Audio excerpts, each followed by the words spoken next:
Is this thing on? What is up, though, Lions fans? Welcome back. Welcome back. Welcome back. And one thing is for certain, it remains for certain, and it's going to remain for certain. It's that the Motor City Cats are back at it. Came to give you stats, not static. Whatever you do, make sure you keep your Lions news pragmatic. You know what we're getting into today. We're going to be talking about these injuries. We're going to be talking about the outlook for the rest of the season. We're going to be talking about the Detroit Lions because that's what we talk about all day, every day.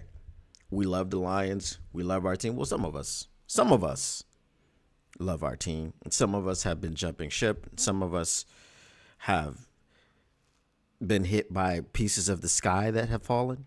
What is up, though? Just a fan. Welcome in. Waiting for the others to come in. Straggling in on CP time, as it were. We got some sound for you today. Hey, Jody Carruthers, how are you? Welcome back in. We got some sound for you today. We've got some Dan Campbell. Now, I think pretty much everyone in Detroit has heard this sound today, but we're going to play it. We're going to give our takes.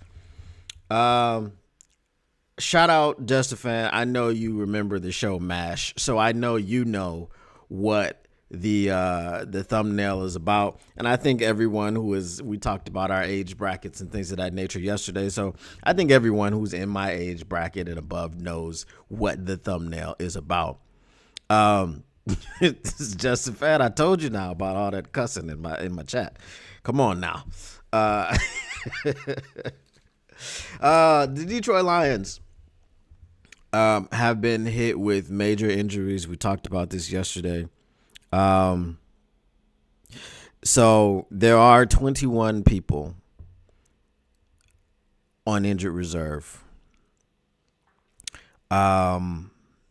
Two more have been added to season-ending injury reserve. One more has been added to injury reserve with the ability to come on back. That one is Carlton Davis. And then there's one missing. Right, I said we have 21 people on injured reserve, not 22, because if you remember, 4 Detroit Lions went out yesterday. And 3 of them were major starters. One of them was a major special teams piece. So the other major starter has now held out hope. Now, that starter is David Montgomery. David Montgomery was rumored to be done for this season, but he spoke with Danny Rogers, and he told her that he hopes to play again this season. He said he hopes. And with them not putting him on injured reserve, I would say that at least that hope is somewhere in the realm of possibility. The way that he said it, though, I don't know. But we're going to get into how much of that is going to affect the Detroit Lions going forward. So let's just start off with it. And like I said, when some more people get in here, we will play the sound and we will react to that. Let's talk about the running back room in Detroit. There has been a lot of talk about who is going to replace David Montgomery. You have a contingency of Lions fans who would like it to be Sione Vaki, of course, because he's the shiny new toy. He's the rookie. You drafted him in the 4th round for a reason. He's dynamic. He played offense and defense in college.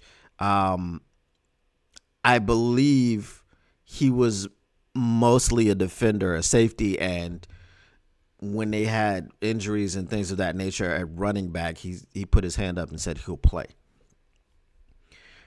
Then we have Craig Reynolds, and we know Craig Reynolds. Shout out Netflix. I've been watching a lot of Netflix recently.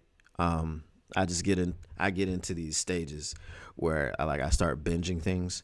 So shout out Netflix. I generally don't try to go straight to Netflix. You know, I'm not really an Amazon Prime guy. They have a couple of good shows, but I'll go to Hulu. I'll go like everywhere. HBO Max. I go to all of them. And then we just came back to Netflix. So I'm on my Netflix thing these days. So Craig Reynolds. Craig Reynolds is solid. He's dependable. Nah, he does have a few fumbles here and there, but we know what we're getting from Craig Reynolds. I heard someone say today, shout out Woodward Heavyweights, which reminds me, I got to text Easy. Hold on, let me text him right quick. See if he's coming on the show tomorrow. Because I know I will forget, and that'll just be it.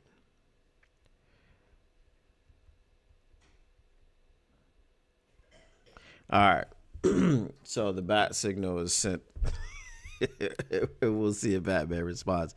So the issue, I heard someone say, and I think it was Chris, who said that there was a 7th round rookie running back last season that contributed to a Super Bowl run with the Kansas City Chiefs. And obviously he was talking about Isaiah Pacheco.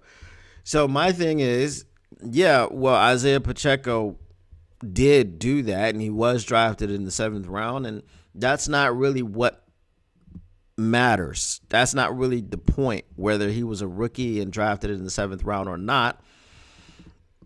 Isaiah Pacheco did it all season. We're talking about Sione Vaki coming into a season where 14 games have already been played. There are 3 remaining, and then there's the playoffs.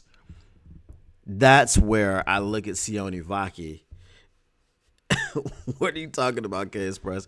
That's where I look at Sione Vaki and I go, I'm not quite sure that I'd want to throw him into this type of situation. I do want to see him. I'm not going to lie to you. There's so many ideas that I have floating around in my head about what he could do. I mean, if you watched his highlights from college, I mean, Sione Vaki on the wheel route was dangerous. And you put Sione Vaki and Jahmyr Gibbs in the backfield together, I mean, it's going to give, first of all, it's going to give teams problems because they haven't seen it. They haven't seen Sione. So they don't really know what he's able to do, what he's capable of. It's just like when you play a rookie quarterback for the first time, and this is like his first game of the season as an NFL quarterback, you don't have any film on him.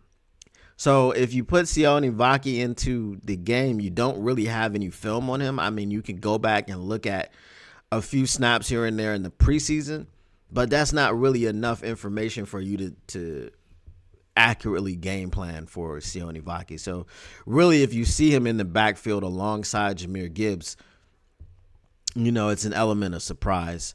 We're going to talk a little bit about Ben Johnson and his role in all of this a little bit later as well. So while I want to see Sione Vaki, while I know that there's a lot of mismatches and problems that can be caused by having both Jahmyr Gibbs and Sione Vaki in the backfield, and I'm not talking about just specifically Sione Vaki, because if you put Sione Vaki in the backfield by himself, it doesn't matter if you have tape or not, there's either going to be a run or a pass. But if you put it back there with Jahmyr Gibbs, right, you don't know how extensive his route tree is, what is his blocking acumen, what are they going to do?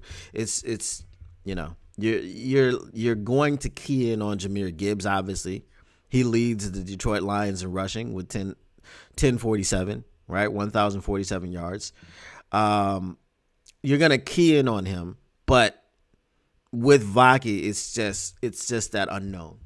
So that's what I'm saying, particularly putting both of them in the backfield together. I think that would cause defenses some problems, and especially a defense like Chicago, which I did say Okay, we've seen that since Eberflus has been fired, the defense has looked worse.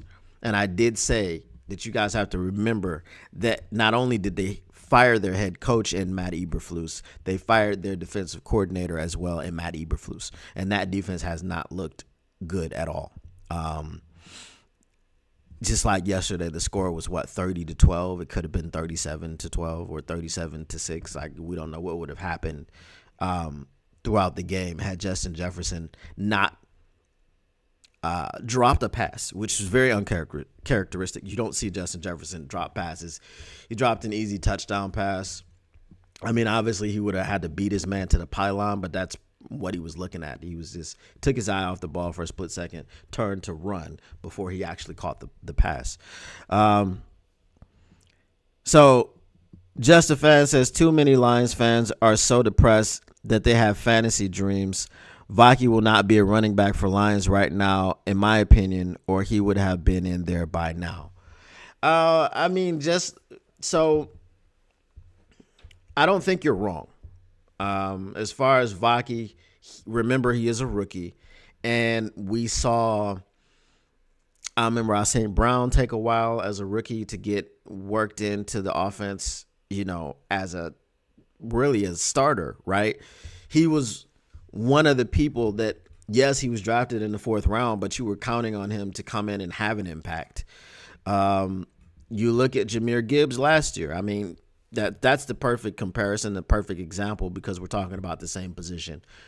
When Jahmyr Gibbs came in last year, he wasn't used right away the way that we thought that he would be used or that we wanted him to be used. And myself, for sure, wanted to see Jahmyr Gibbs. You know what I mean? I wanted to see Jahmyr Gibbs. I've been calling for Jahmyr Gibbs to have that Javid Best run against the Bears on Monday night in 2013, where he just took it straight up the middle for 80 yards and the roof just got blown off the top of Ford Field. Like, I've been calling for that since game 1 in Jahmyr Gibbs' career. But with Jahmyr Gibbs, Sonic and Knuckles, that combination, you weren't going to get too much of any Vaki getting worked in anyway in the first place. That's just what it was. So now that Knuckles is down, and maybe not for the season, as we said, now that he is down, that's the question. Are you working in Vaki or are you working in Craig Reynolds? I 100% believe it's going to be Craig Reynolds. 100%. I don't believe it's going to be Sione Vaki. I believe now he has a path to see the field.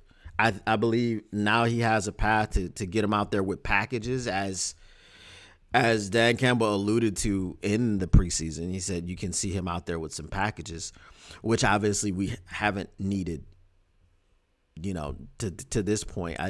They're already at 1,800 yards rushing between the two of them. We don't know if Monty's going to get an opportunity to add to that total in the regular season or not. It would probably be Super Bowl. It would probably be NFC Championship game or whatever the case may be if he were to be coming back. So we'll see, I guess, by tomorrow if they put him on IR.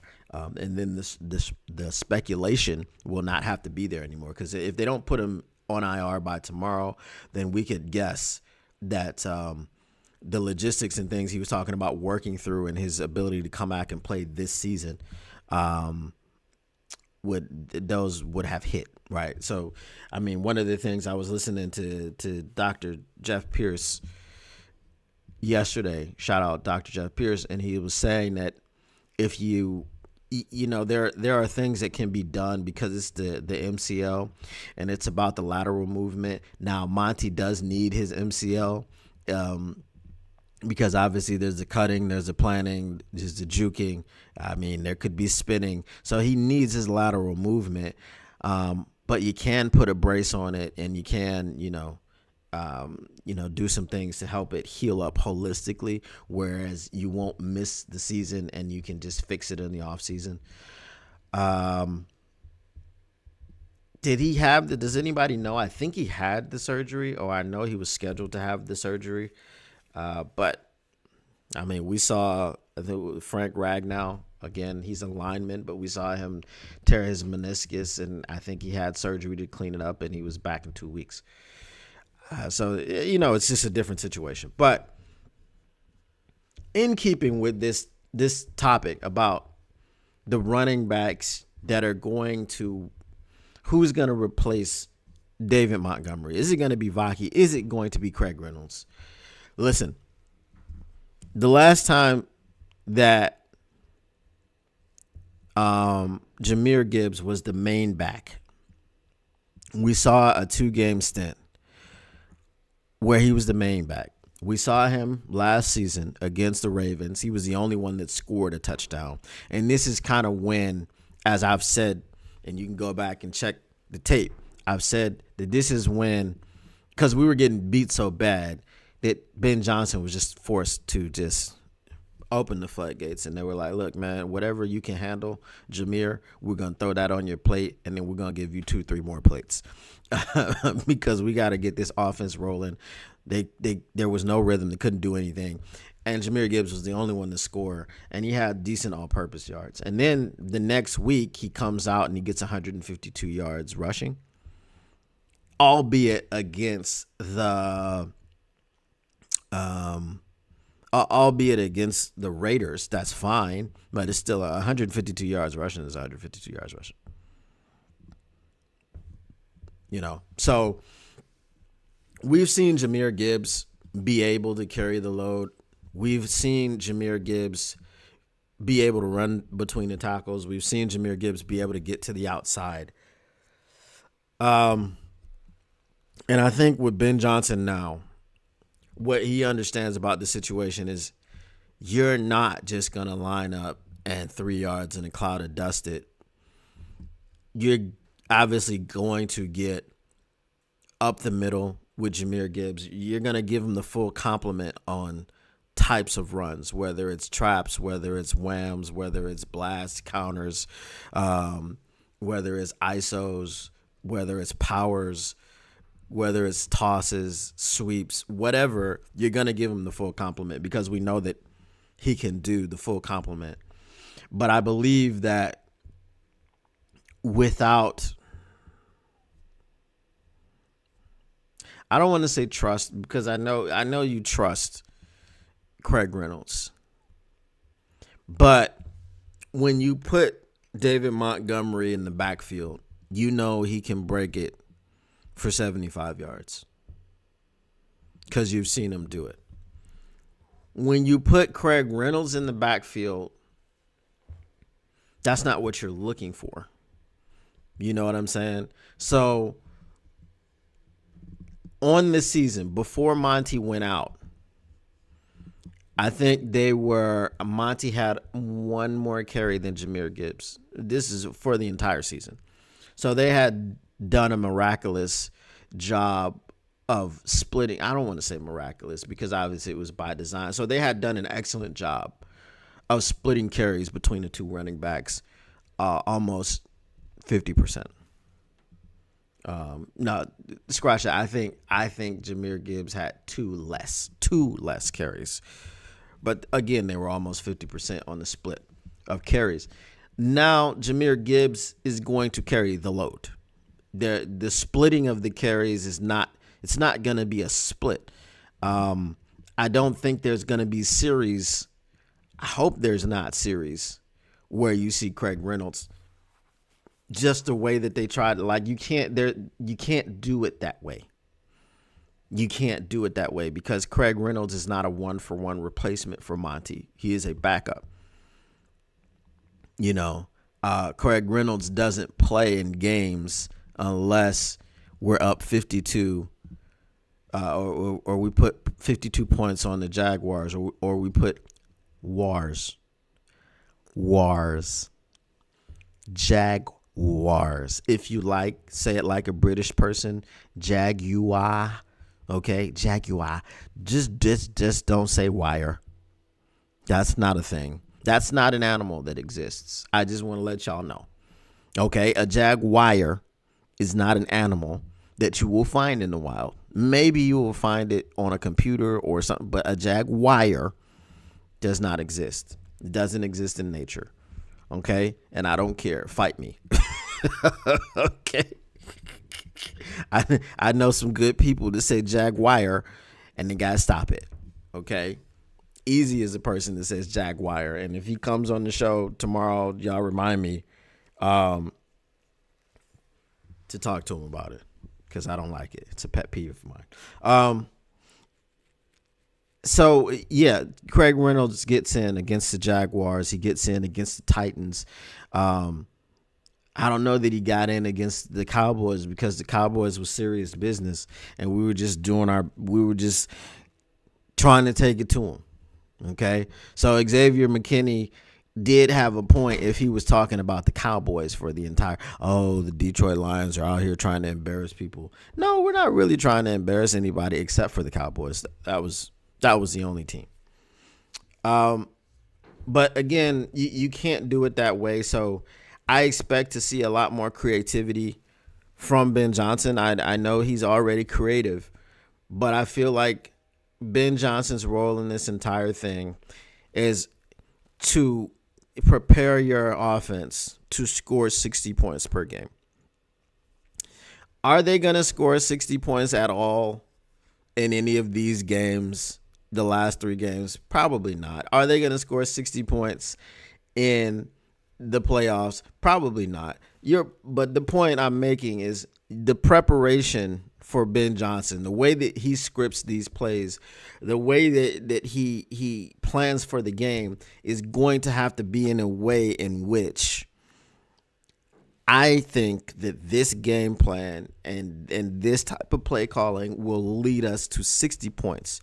If everything goes the way that we want it to go, and we have all the possessions that we want to have, and we don't punt the football, we're going to score 60 to 70 points with this game plan that I'm putting together. Okay, and that's what I'm saying. That's what the goal is. What do they say? You aim for the moon, and if you miss, you still land amongst the stars.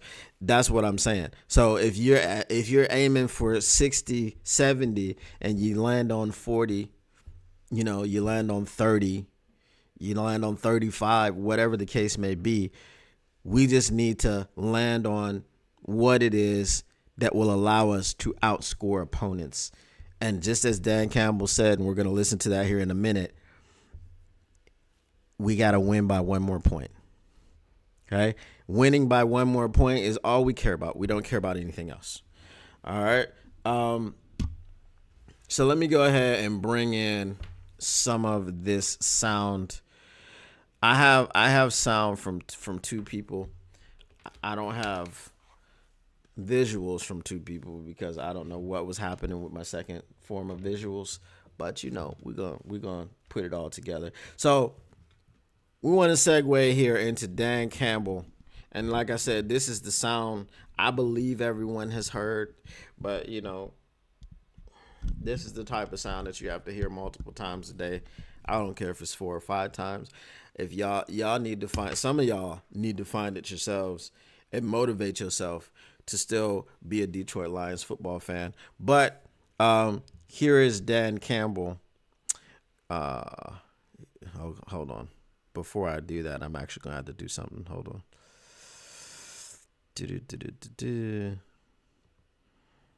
One second. Because I had everything synced up, but I had to restart my computer before we started the stream.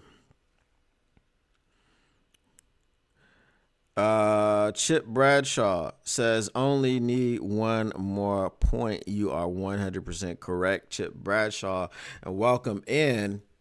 Glad you found me, my guy. Glad you found me. Let's see. All right, we got it here. See if I can find it. The heck is this?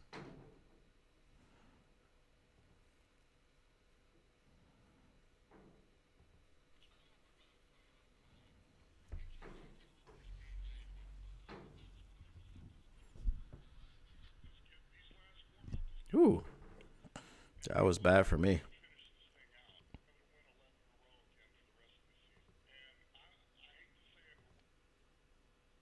All right, so here's Dan Campbell talking about um, what's going to happen going forward while he was on 97.1 The Ticket. All right, so if you're ready, here we go. All right. Hold on. There we go. You win 11 in a row, and you lose, and then the sky falls. And I hate to say it, but we're not going to be able to win 11 in a row again for the rest of this season. We're just not going to be able to do it. And, what happens is you get used to eating filet, and I'm talking to all of us, and everything's good. Life's good, but you forgot what it was like when you had nothing and you ate your fucking molded bread, and it was just fine, and it gave you everything you needed. And sometimes you got to get punched in the mouth and remember what it used to be like to really appreciate where you are. And we'll do that. And so we got a bad taste in our mouth. We got kicked around the other day. We lost a few guys. And you know what? It's exactly what we needed. This is exactly what we needed. So we're going to bounce back. We're going to respond. We got guys that are about to have an unbelievable opportunity here. And we will play the game any way needed to win. We still got a good offense. We got plenty of defensive players. I can go rattle them off right now. We're going to put the best 11 on the field. We're going to freaking cut it loose. We're going to play with our special teams. And I don't give a crap if we got to win by 1 point for the rest of the year. That's what we're going to do. And I'm going to be happy about it. We come out of the game with 50 yards of total offense and we win by 1, you're going to see smiles on my face. I promise you. All right? If it's the other way defensively, we give up 700 yards and we win by 1 point, you're going to see a fucking smile from my ear to ear. All right? I can promise you. So we're going to find a way and we're going to get it done.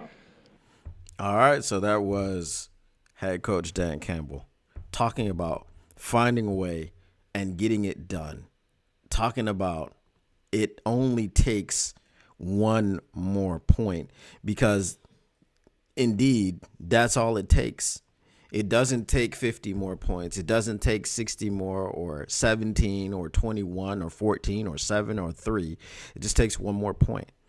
And earlier on in the interview, he was talking about the guys that we have down. We have let them know that it's not just in vain, right? It's not just in vain. So he said we owe it to them. They can't be here. Say their names. Marcus Davenport can't be here. Malcolm Rodriguez can't be here. Derek Barnes can't be here. Who else can't be here? Right? That we really need to be here. There's a lot of guys that can't be here, that can't finish out the season, that are not going to have an opportunity to participate in this Super Bowl run. As Phil said, we're already in the playoffs. Okay? And there was something I saw a little bit earlier. And again, it's just kind of the what are we doing type of situation. I saw this article. Again, I had all this stuff pulled up, but I had to restart my computer like right before we went on. So there's some things I don't have pulled up anymore. But it was an article about Dan Campbell getting a tooth whitening offer. And I did say during the stream, because I saw his teeth on the bottom, I was like, yeah, he's going to need to go ahead and clean that up. That's kind of nasty. But he got that offer. But what they were saying in the beginning of this article was like, now the Detroit Lions have to win out just to do this. I'm like, bro, what do you mean just to? They were like, just to win the division, let alone keep the number 1 seed. Bro, if you win out, you're 15-2. Like, what are we talking about? Why are we talking in this way? I don't get it. Like this again. The sky is falling, but you're 12-2. Oh my God, you have to go 15-2 just to freaking win the division. What do you mean? What do you mean you have to go 15-2 just to win the division? Let alone keep the number 1 seed. 15-2. I would understand if you were at this particular point. If you were 6-8, and you're like, oh man, you got to win out just to win the division and get in the playoffs. Yeah, okay, that's sky is falling type material. That stuff makes a lot of sense. But talking from 12-2 like this makes zero sense. What up, though? Lions Syndicate is in the chat. He says Teddy Bridgewater wants to return to the NFL this year. Well, thankfully, we don't need him. But if Teddy Bridgewater can play lockdown corner like Carlton Davis, please tell him to come on back. Phil is in the chat. He says the Lions better on the road, white uniforms. Ironically, you are correct. So I said this during the stream of the game. I said if we lose this game, we will be undefeated on the road, and the only 2 losses that we will have will be at home. Do we really need the first seed? But as someone pointed out, because I forgot in the moment, that if we do get the number 1 seed, which is we currently have, and that was the other wild thing about this article, is like, oh, they got to win out, and let alone to keep keep is we already have it in our possession. The number 1 seed is already ours. Yes, we have business that we have to take care of in order to keep it. But having to win out to keep a number 1 seed is kind of par for the course. You know, there's usually a race for the number 1 seed. Now, maybe it's weird for it to be a tie for the number 1 seed, or not a tie, but it's a 3-way tie. How as record wise, but there are tiebreakers that still have us in it, or still have us owning it, possessing it. But yeah, so having the bye is an important thing for us. Going on the road is not something I care about. Right? If you're telling me, well, I don't want to go to Philly, I don't care about going to Philly, because we've gone on the road and we've beaten everybody on the road. We've got 2 more road games. We got the Chicago Bears, which we'll talk about tomorrow. If I get easy on the show tomorrow. But that's the only reason that I will do a preview show about a game coming up on Wednesday that's not played on Thursday. I don't like doing them on Wednesdays, but he can't come on Friday. So that's why we do them still on Wednesday. I never liked doing them on Wednesday. I was doing them before on Wednesday because someone, provided that schedule to me. But now that I don't have to deal with people providing me schedules, I do them when I want to. So Kane Press says, do y'all think everybody would be healthy next year? And if so, do y'all think we will repeat the same run next year? So here's the thing. Everyone will be healthy next year, but for how long is my question. Chip Bradshaw says, Teddy on the corner. I could take that in many different ways.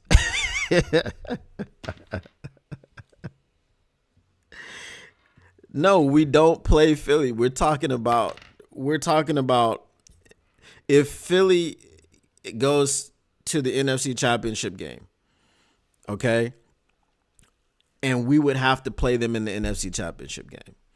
That's what I'm saying. So if we don't get home field, then if we made it to the NFC Championship game, that's what everybody thinks. But it's the playoffs. Nobody knows. It could be the Detroit Lions and the Minnesota Vikings for the NFC Championship game. It could be the Packers and the Lions. It could be the Packers and the Eagles. It could be whatever it could be. But we're just saying, if we have to go on the road and we have to win all of our games on the road and get to the Super Bowl, well, then that's just what we have to do. You know, obviously everybody wants to have the number one seed because not only do you get a rest in the first round, you don't have to play as many games, right? So it's equally as important to rest and then move on to the next round. And that's why we want to keep the number one seed. Oh God, Kay. Kay, you finally got one right in the Bills, and now you going back. Let me see. Who else do we have? Chip Bradshaw says, we're going to find a way to get it done, doing it for the ones who paid the price to get us to this point. All right. So also what I want to say, there's some more sound that we have here. Okay. And this sound is from Jahmyr Gibbs. Let me make sure that I have it right, because I need to, again, find the space that it was at before, because I had everything pulled up, but we know what happened.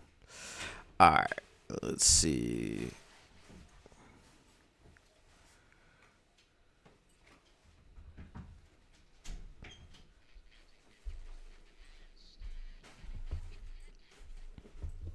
All right, so this was Jahmyr Gibbs on ESPN, on Sports Center, and this is what Jahmyr Gibbs had to say. So give me that second. All right, here we go. Joining us now on behalf of Victory Insoles. Jahmyr, good to have you here on Sports Center.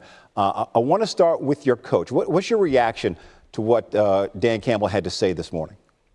I think he's right. I mean, we needed that. I said that a while ago. I mean, I didn't really, want to lose, but I was saying maybe we need one more, punch in the mouth before playoffs start to know what that feels like again. So, why do you share your coach's sentiment? Why do you think you needed to get that punch in the mouth? So we don't get complacent and get too far above our heads. And I just wanted us stay grounded and like I said, get punched in the mouth one time. What is your message to any doubters who think all these injuries are going to prevent you guys from making a Super Bowl run? I mean, it's been like this, the whole season. I mean, I know we just lost, three more, important players on that team, but I think with the players we have, we can still make a run at this. So. All right, so that was Jahmyr Gibbs. I know I have the picture of Dan Campbell up there, but like I said, things happen with the other pictures. But I mean, what Jahmyr Gibbs said was 100% correct. We are acting like. I'm not gonna read that, K Press, because I'm gonna have to say pause.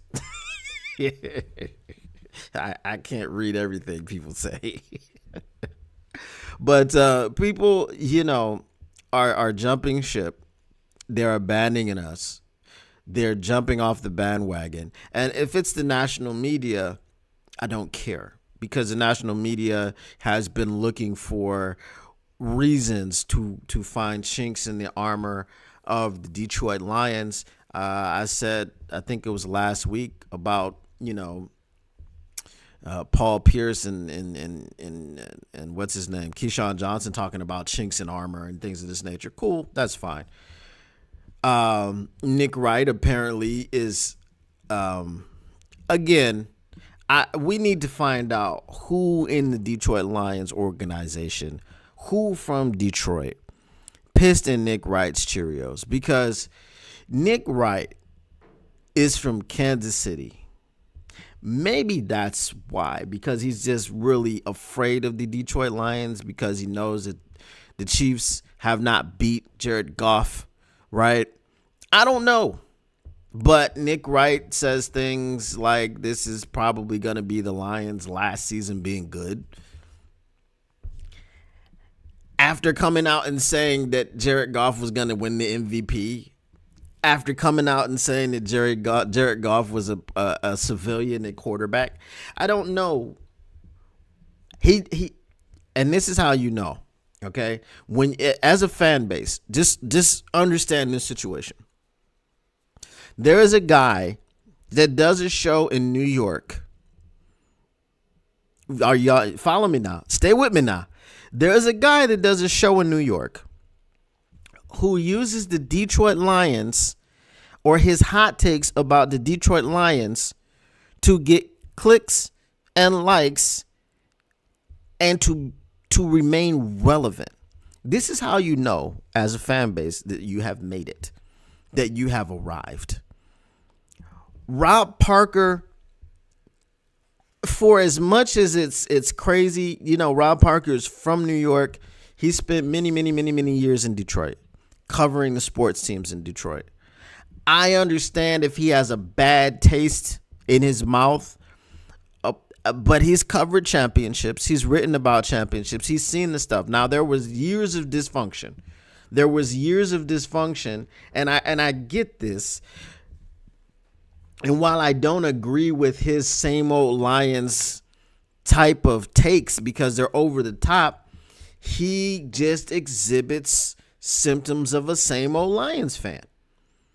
And I understand where it comes from. The Nick Wright thing, no idea. No freaking idea where that comes from. Like I said, that just shows you that we've made it because some guy is trying to be relevant by talking down on the Lions when everyone else is, like we're talking about on a logical scale. People are looking up at the Lions like, oh man, they're doing great. They're 12-1. Oh, now they're 12-2 and they've lost 3 more very important pieces to their team. So now their season is over. And logically, if you're looking at it from the outside, looking in, you can understand why people would say that. But when you're in Detroit and you hear Dan Campbell, listen, I'm just going to say this.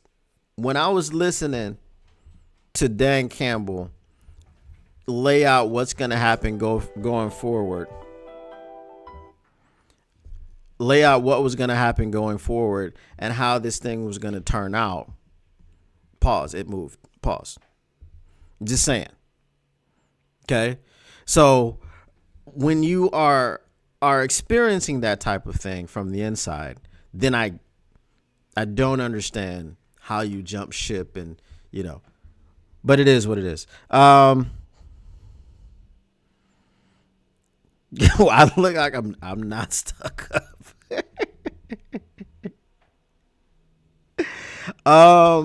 K Press, if I was in shape, I definitely would love to come and take Demo's spot for the rest of the season.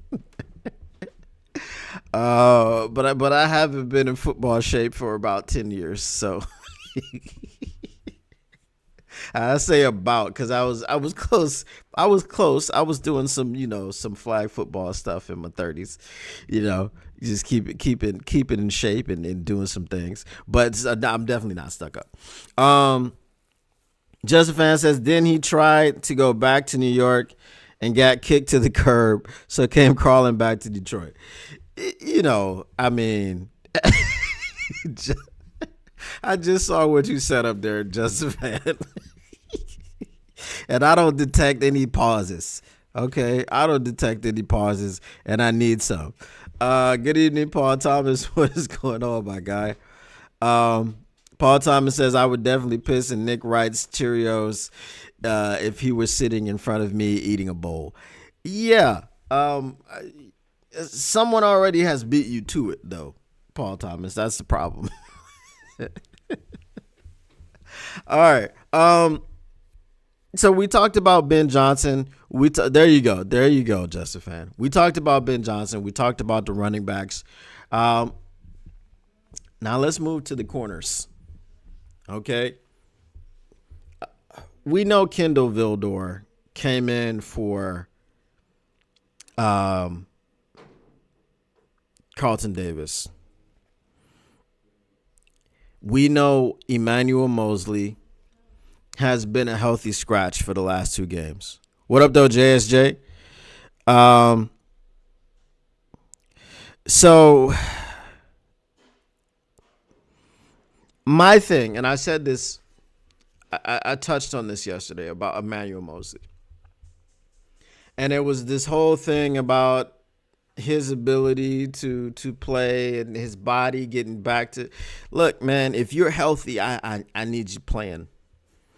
Okay? And what did Dan Campbell say? He said, we've got tremendous players on this defense, and a lot of them are going to be able to get a tremendous opportunity right now. And he could rattle them off, but he's not going to. And one of the people that he didn't rattle off, because he didn't rattle off anybody but Emmanuel Mosley, man, is put up or shut up time. And I don't want to sound insensitive. And I don't want to sound like I don't care. Because we are talking about a human being. But at the same time, we're talking about a football player who gets paid to play football. If you get paid $5 to play football, we need $5 worth of time from you. Okay? He played in week 12 and has been a healthy scratch. Sorry, he played in week 12 and then was going to go into the next game and had a hamstring injury right before or a hamstring issue. I guess he tweaked it or whatever during warmups. So then they ruled him inactive for that game. And then the next couple of games, he's been a healthy scratch. So whatever you are getting paid to play football, and whatever context that's in, we need to see that amount of money from you on the field. If you're getting paid the veterans minimum, well, we need to bring your veterans minimum paycheck to the center of the football field, and you got to earn it. I know you're earning it in the classroom. I know you're earning it in film room. I know you're earning it in the locker room. But there's a lot of things that I'm saying, and they all end with room. Okay, training room, locker room, film room, classroom, room. We don't play football in a room. We play football on the field. And I need to see you, Emmanuel Mosley, on the football field. And I need you to be some semblance of what you were in San Francisco. I need you to remind everyone, Emmanuel Mosley, why we not only signed you after you were coming off of your first catastrophic injury, but once you suffered another catastrophic injury on the other knee in your first game action with the Detroit Lions, we doubled down and signed you again. I need to see it. And I'm confident that we can see it. I'm confident that we will see it. I understand that they're being careful with him, but you gotta rip off the bubble wrap and let the man play football. We don't really have a lot of choices. Kendall Vildor, again, and I'm going to continue to say this to you. The amount of people that were tweeting and talking about Jerry Jacobs, hands up in the chat. I just want hands up in the chat. Do you want Jerry Jacobs back on this team? See, JSJ, I'm not taking it where you taking it now. I'm not taking it where you look. Okay, so if it was me, put Branch at nickel and Adams at strong safety. Adams is not a good strong safety. That's why he came here and was immediately made a linebacker. That shows you that whatever his all-pro form as a strong safety is no longer. Adams is a liability in coverage. And that's why they put him at blitz backer. He's not even really a coverage backer. He's a blitz backer. He is in there to help stop the run and to put pressure on the opposing quarterback. right? You don't want to see Jamal Adams in coverage. If you're putting anybody back there and you're moving Brian Branch down to nickel, it's got to be iffy. It's just got to be iffy. That's the only person that I want to see. Now, will Iffy be playing against the Chicago Bears? It's a possibility. They can activate him anytime this week. They are not waiting 3 weeks. I know his 21-day window is opening this week. If they activate him tomorrow and deem him able to play tomorrow, then he will be activated. The 21-day window is just a window. It doesn't have to go to the end of the 21 days. It doesn't have to be in the beginning. You got 21 days. And I think that they will activate him very quickly because, again, I know he's been injured. He went on injured reserve, and then right before he came off of injured reserve, he suffered another injury, which was on his hand. He was dealing with the Achilles stuff. I understand that. Great. He's got to play too. He's got to play too, right? He's been out for the entire season. It's week 16 now. We got 18 weeks. Let Iffy play. Okay? So, now, all of you are saying you don't want to see Jerry Jacobs back on this team. So, that was my point. I'm glad you guys said that. Because the people that were tweeting about Jerry Jacobs coming back, is it time? Should we be? He was replaced by Kendall Vildor. Okay, remember it was Cam Sutton and Jerry Jacobs, and then all of a sudden it was Cam Sutton. Right. All of a sudden it was Cam Sutton and Kendall Vildor. And Jerry Jacobs was no longer. He had one good game where he had, I think, was it three interceptions against the Packers? That was it. I think he had four interceptions on the year, which great, fantastic, better than Jeff Okudah. Okay, which you're undrafted and you're better than Jeff Okudah, but I mean that's neither here nor there. But Kendall Vildor, again, when I say Kendall Vildor to people, there is this picture that they have in their heads. It's a flash that happens. It's a flashback. So immediately when we say Kendall Vildor, there's a flashback to the NFC Championship game where the ball goes off of his face mask.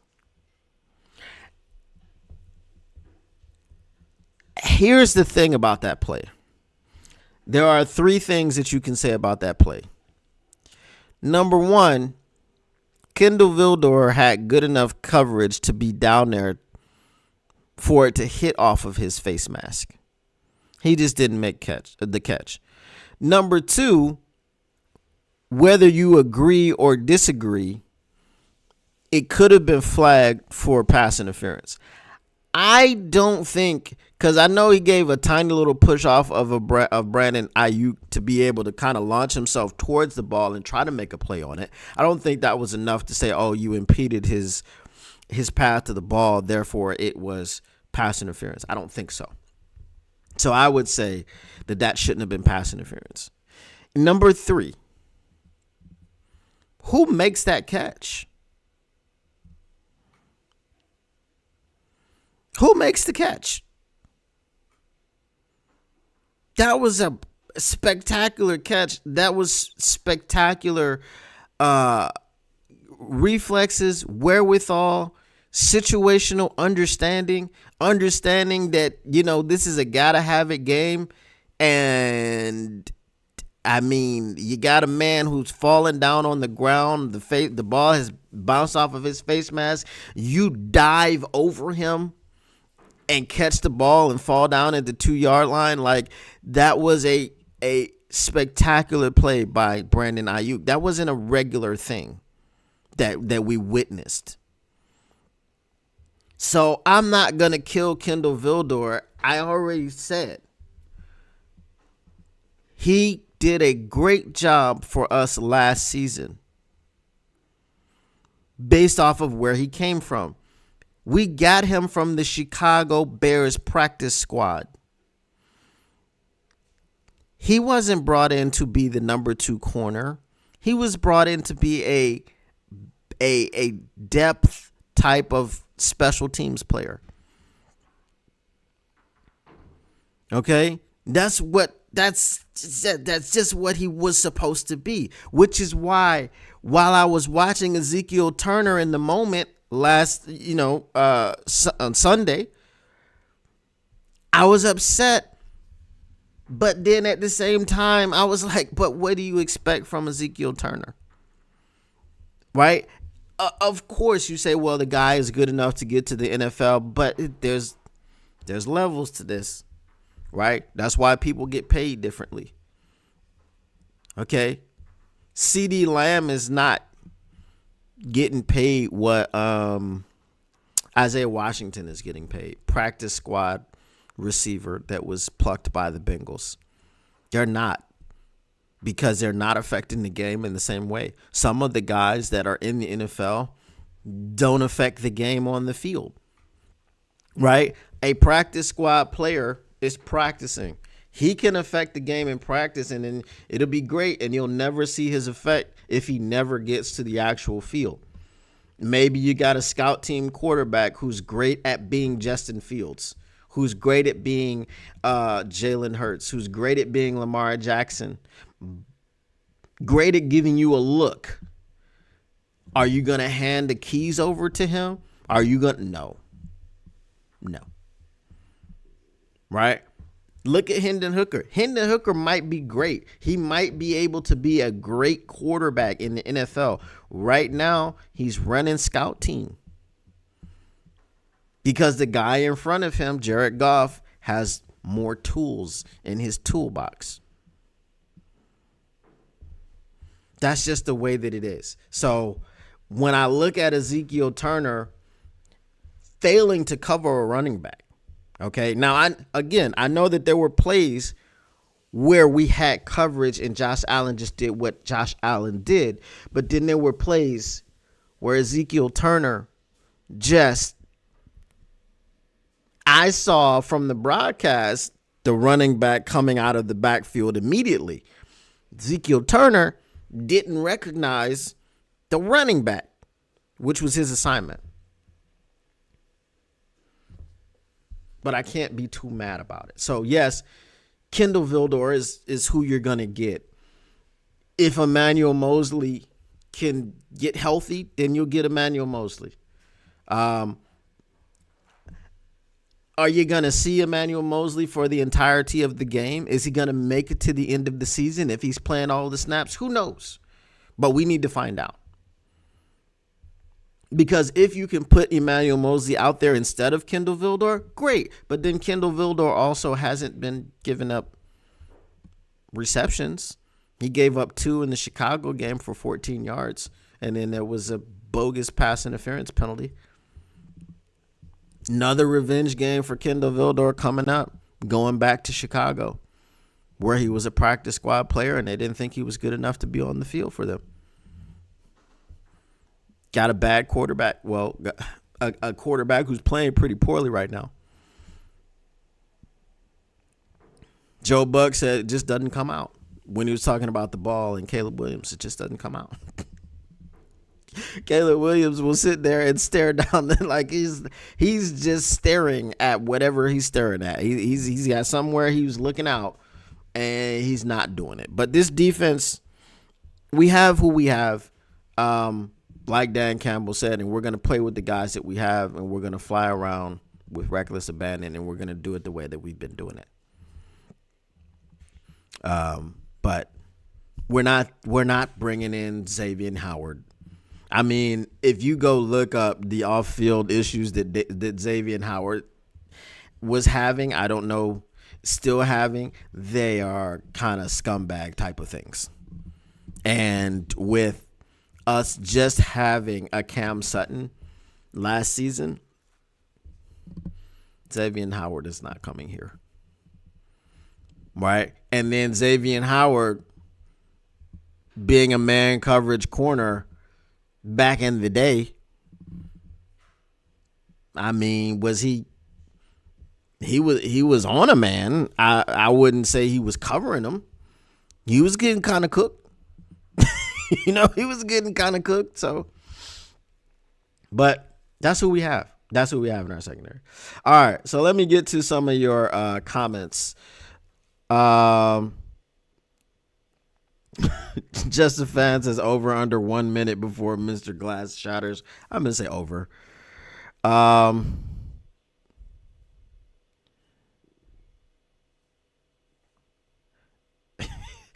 right. So Phil says the DEs need to go set an edge. Yes, but I think what you will see with the defensive line is it'll be a lot better against Caleb Williams. Caleb Williams is athletic. Caleb Williams is sneaky athletic. And I've said this before.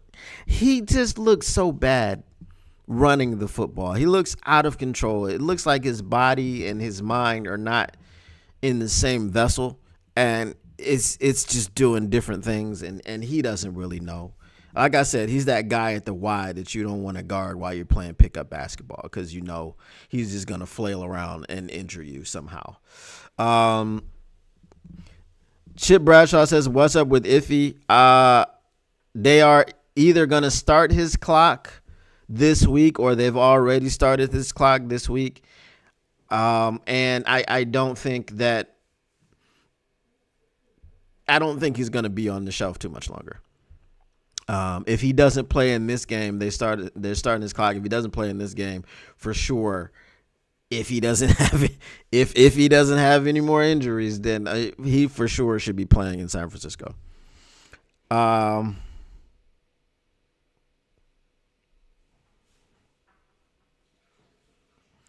Jay says, what about our second round cornerback? He's not ready either. At this point, will probably be back before Ennis Rakestraw.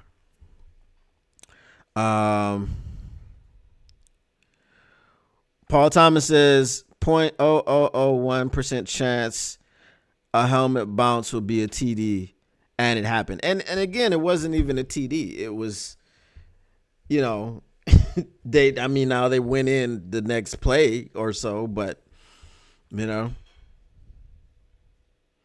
Chip Bradshaw says Vildor has speed too. Vildor is serviceable, man. And I think that he's played enough in this system and in this scheme that Aaron Glenn knows what he can and what he can't do. But the one thing that I would say that we're probably not going to do is just play a bunch of man with Kendall Vildor out there. Like you can mix up the coverage. You can play man on one side and you can do combo coverages. So they may play man on Terrion Arnold's side and zone on Kendall Vildor's side, giving him some safety help over the top. It's possible. Mr. Morale 313 says, "What up, Doe?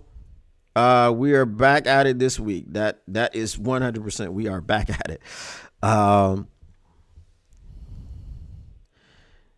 Should AG run more zone versus Bears? I think I just answered your question without seeing your comment.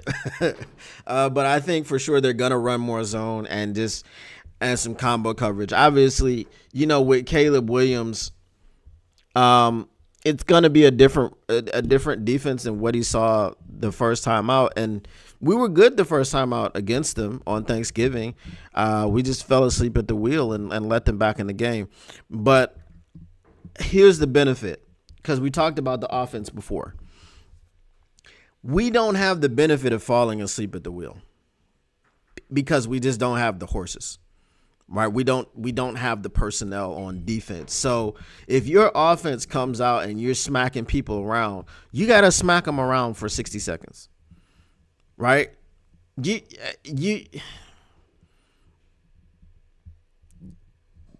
gotta, if you're slamming them on the ground back and forth, You have to make sure all the movement is out before you can stop slamming. That's all I'm gonna say. I can't say it in other ways to be too blatant. But if if you just smacking that head on the ground, there can't be any more movement, and then you can stop. But if there is any if the breathing is shallow, if you can't stop, you gotta get it all the way there. Mr. Morale 313 says iffy is iffy too much. You 100% has not played this season. Said it looks like he's running after he pooped. Oh, you talking about Caleb Williams? Yeah, man. It's ugly. It's ugly to see. See Paul Thomas. That's the thing. How is he horrible? How is AG horrible? I don't understand that one. Everybody is like AG is gone 100% because of the job that he's been able to do with all of the injuries. But then when all the injuries catch up, now he's horrible. I don't understand that one. Mr. Morale 313 says if E-Man doesn't play this week, he needs the red tag in his locker after the game. Bro, yeah, like I said, if he's not going to be able to get to the field, make him a coach. Like I said, I don't have he's got all types of knowledge and experience that he's been passing on to this young secondary behind the scenes. And if that's all he can do, then no problem. You can stay on as a coach. I don't have, he can be a defensive assistant. He can work with the cornerbacks under Deshae Townsend. No issues with him there.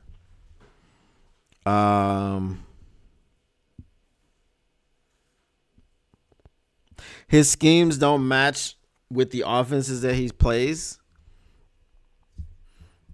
They were letting up. They were tied for number 2 in scoring defense going into the game. I don't know what else to say. They were tied for number 2 scoring defense going into the game. And they're not too far behind the number 1 now, again, because the number 1 was 15.9 and they gave up 40 points. We were 18 points a game. We gave up 48. So it's again, we still are around the same area.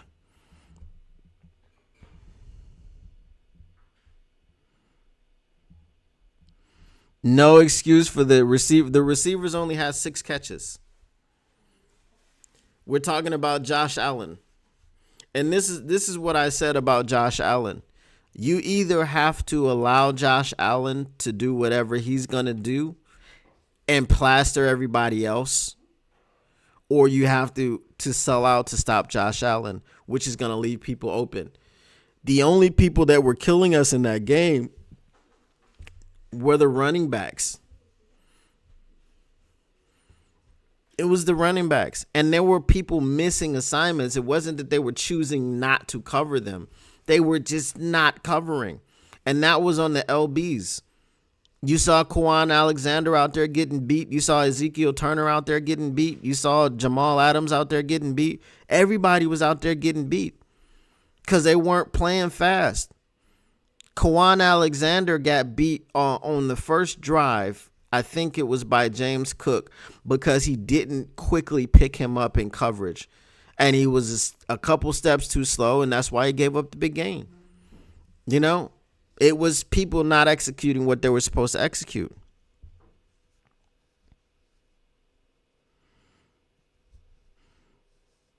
He did have a spy on him. These are the things.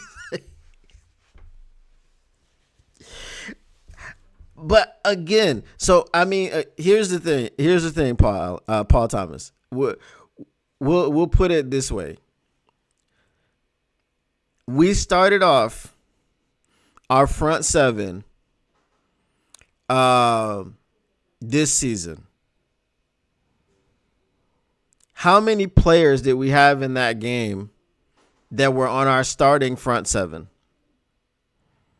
We had one linebacker and two defensive tackles.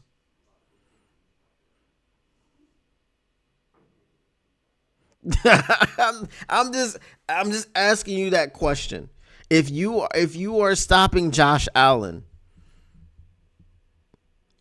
with 4 replacements out of your starting front seven, and only one of them can cover the people that are coming out of the backfield, what did you expect?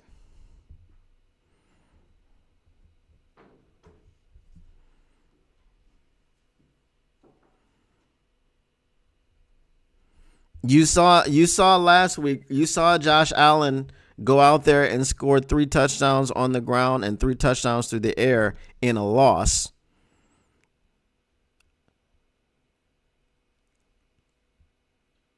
And it was just a reverse.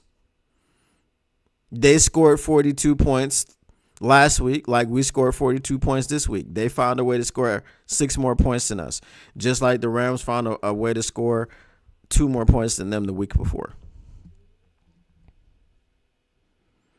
That's what I'm saying. But I'm saying, like, I know you don't like AG, but I'm just saying, like, once he got the pieces, because he was operating for 3 years or 2.5 years with pieces that just weren't good, right? Like last year, you had Cam Sutton and Jerry Jacobs as your corners, and then you had Cam Sutton and Kendall Vildor as your corners. Aidan Hutchinson had 0 help all year. So now that you got him the defense, he's been top 5 everywhere all season, except for the injury starting to. Okay, we don't have a pass rush. Well, because you had Marcus Davenport and Aidan Hutchinson for 2 games together. Marcus Davenport missed in week 2, then got hurt in week 3 for the season. Aidan Hutchinson went out, I think, the very next week. You know? Mr. Morales says we only have 5 starters left on the defense. What is AG supposed to do? Not just the D-line. 100%, bro. And the starters, we have Kirby Joseph, Brian Branch, Jack Campbell, DJ Reader, and Terrion Arnold.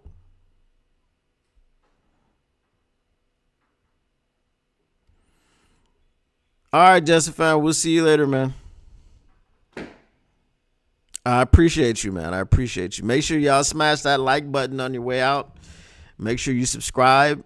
I know y'all are subscribed already, but, share and let everybody know.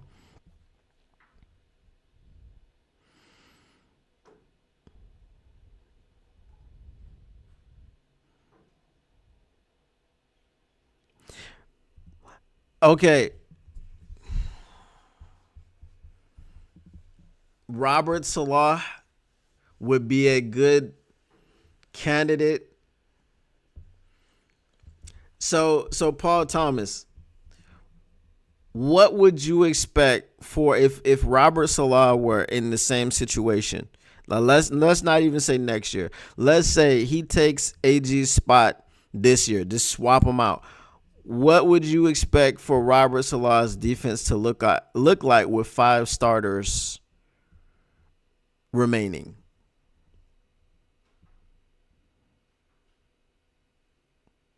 Because that's the main question. What does Robert Salah's defense look like with 20 players on IR?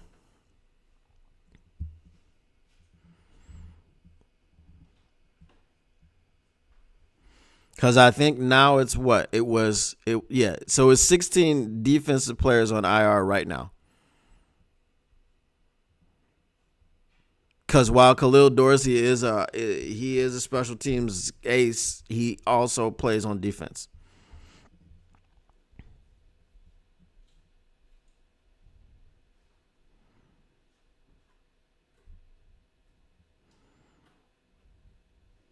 But you're talking about this game against Josh Allen. I'm like, I get it. I get you're mad about Josh Allen.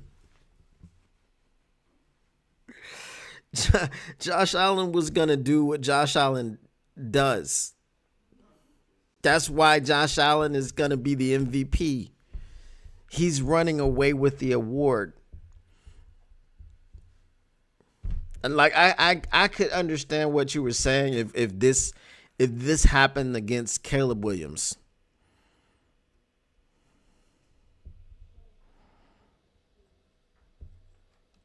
I know you're not an AG fan, but I'm just saying, like, when we look at it logically, I just don't understand what he was supposed to do.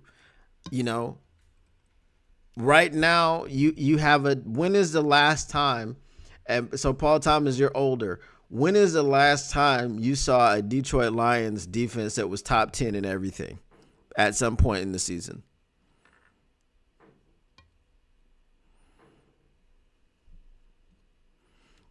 Like, I know maybe you don't like the man coverage schemes that he plays. I don't know. But again, I mean, before this game, we were allowing 18 points per game, and that was with all the injuries. And that was good enough for number 2 in the NFL. 13 is not a large number, right? Okay, since 1991. Okay. In 1991, I was 9.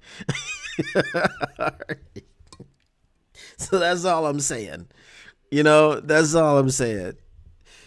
You know, once AG got pieces, okay, been doing a fantastic job. I'm just saying, if you are number 2 in the league in scoring defense, in scoring defense, that's what matters, right? How many points did the other team scores? If you're number 2 in the league in scoring defense, I don't care if you give, just like Dan Campbell said, I don't care if you give up 700 yards. If all the other team can do is put up 18 points per game, you got a really, really good opportunity to win games more often than not. And this year, you've won 12 out of 14. That's all I'm saying. How is it not anything that...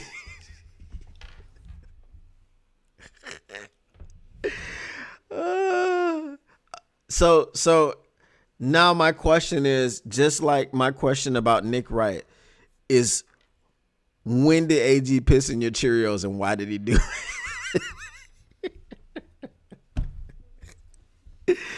it?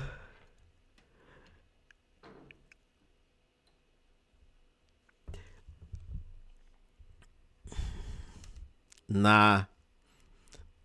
Look at the Jets defense after Robert Saleh was fired.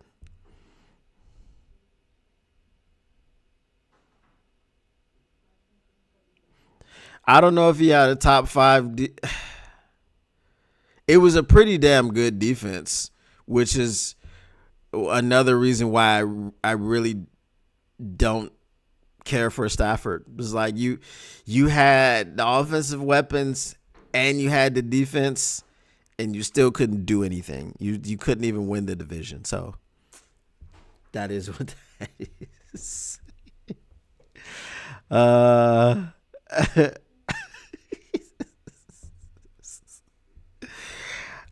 I'm just saying, that's my point. Like, after Salah got fired, look at the Jets defense.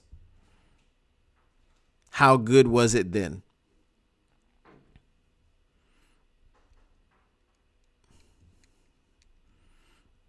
Right? Look at even just go down the road.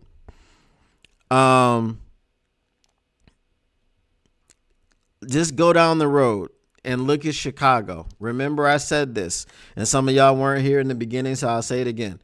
When the Chicago Bears fired Matt Eberflus, they did not just fire their head coach, they also fired their defensive coordinator. And now look at their defense. Their defense is being called out by Jonathan Vilma on the broadcast as being vanilla. This defense looks so much worse under, what's his name? Eric Washington, who's now their defensive play caller. It looks so much worse under Eric Washington. Salah killed it in San Francisco, but look at the pieces he had in San Francisco. This is what I'm saying. But in New York, he still had dogs on defense. That's my point to you. You're saying you could put me as defensive coordinator with all this talent, and I'm saying that's not the case. That's what I'm saying. What did the Jets defense look like after Salah got fired and then Jeff Ulbrich took over the show? It wasn't good. It wasn't good. They were quitting. They were this, they were that, and the third thing. Why do you think that AG has been voted the coach that players most want to play for?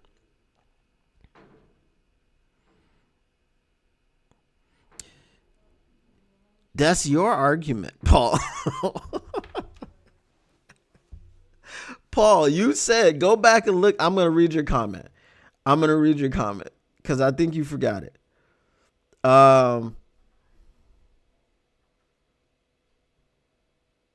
You said, but that's my point. Put Chef as DC with all that talent, same results. You put Jeff Ulbrich as DC with all that talent, very different results. You put Eric Washington as DC with all that talent on the Bears defense, very different results. Not any good.